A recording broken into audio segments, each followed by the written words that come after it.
श्रीमन्नारायणीयं दशकं 11 हिरण्याक्षस्य हिरण्यकशिपोः च उत्पत्तिः हिरण्याक्षन् हिरण्यकशिपु आगियोरिन् पिறப்பு श्रीहरये नमः गोपिका जीवनस्मरणं गोविन्द गोविन्द क्रमेण सर्गे परिवर्धमाने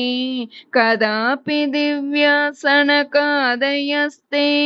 भवद्विलोकाय विकुण्ठलोकं प्रपेदिरे मारुतमन्दिरेश मनोज्ञनैः श्रेयसकाननाद्यैः अनेकवापि मणिमन्दिरैश्च अनोपमन्तं भवतो निकेतं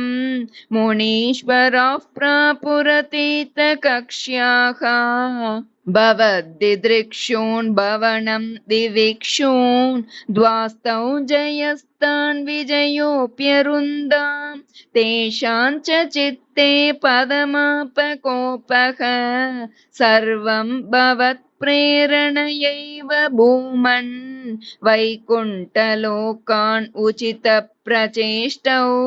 कष्टौ युवां दैत्यगतिं भजेतम् इति प्रशप्तौ भवदाश्रयौ तौ हरिस्मृतिर्नोस्त्विति नेमतुस्तान् तदेतदाज्ञाय भवानवाप्तः सहैव लक्ष्म्या बहिरम्बुजाक्ष खगेश्वरां सर्पितचारुबाहुः आनन्दयं स्थानभिराममूर्त्या प्रसाद्य गीर्भिस्तुवतो मुनीन्द्रान् अनन्यनाथवत पार्षदौ तौ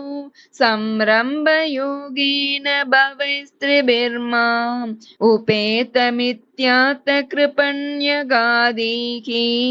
त्वदीयभृत्यावत कश्यपातौ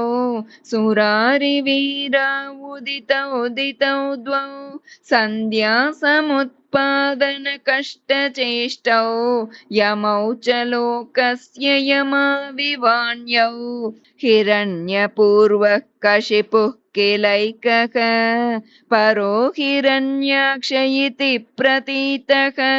उभौ भवन्नाथमशेषलोकं रुषाण्यरुन्दां निजवासनान्दौ तयोर्हिरण्याक्षमहासुरेन्द्रो रणाय धावन्ननवाप्तवैरी भवत्प्रियां क्ष्मां सलिले निमज्य चचार गर्वाद् विनदन् गदावान् ततो जलेशात् सदृशं भवन्तं निशम्य बभ्राम गवेशयं स्वां भक्तैकदृश्यस्य कृपानिधे त्वं निरुन्दिरोगान् मरुदालयेश श्रीहरये नमः गोपिका जीवनस्मरणं गोविन्द गोविन्द।